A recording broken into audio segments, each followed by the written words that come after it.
Good to be back with you again. I hope you have had some thoughts on what we discussed in the last video. Here's something more to think about, more to reflect on. Right now what is happening is we've got this threat perception. We believe that life is going to change drastically post COVID-19, or once the lockdown is over, it's going to be very, very different. And that's true. It's going to be very, very different. Life is not going to be the same again. That being so, how am I preparing for it? Irrespective of what I do, irrespective of my business, my profession, I could be a student, I could be a business leader, I could be a lawyer. Am I preparing for life beyond COVID-19, or beyond the lockdown at least? Think about it. Right now, we are looking at risk assessment and risk mitigation. We are looking at how hard it's going to hit me, or how hard is it going to hit my business. I want us to change that paradigm. I want us to look at impact assessment and not at risk assessment. So when you're looking at risk assessment, you're worried about what's the negative fallout of the whole thing. And how do you minimize that effect? When you're looking at impact assessment, you're saying, how is it going to hit? What is going to be different? And how much of a difference would it make? Start assessing that. You could be a lawyer. And you might have been operating from home for the last few days, few weeks. You could be a journalist. You could still be working mostly from home.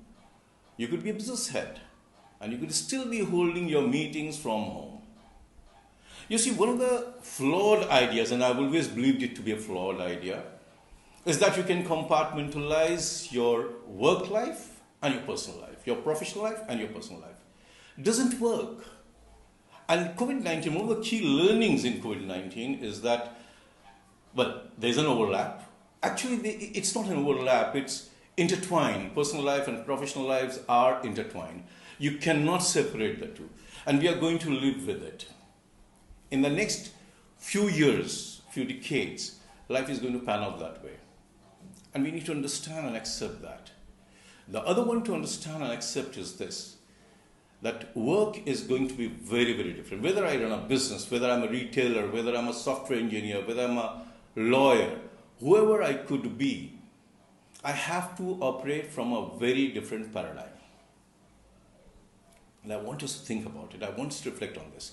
You see, the analogy is very much like what you would see in the life of an eagle. At around 40, the eagle goes into isolation, literally goes into an isolation. Sheds its feathers, breaks its beak, takes off its talons, and regenerates the whole thing. We as human race, we need to regenerate our feathers and create new wings for ourselves. We need to recreate our talons and our beaks. We need to rediscover ourselves. We need to unlearn some of the skills we had acquired and which might have been relevant till yesterday, but are not going to be relevant post-COVID-19. We need to learn a few new skills and develop those so that we can be more effective in the new world. I want us to reflect on that one. Until then, goodbye.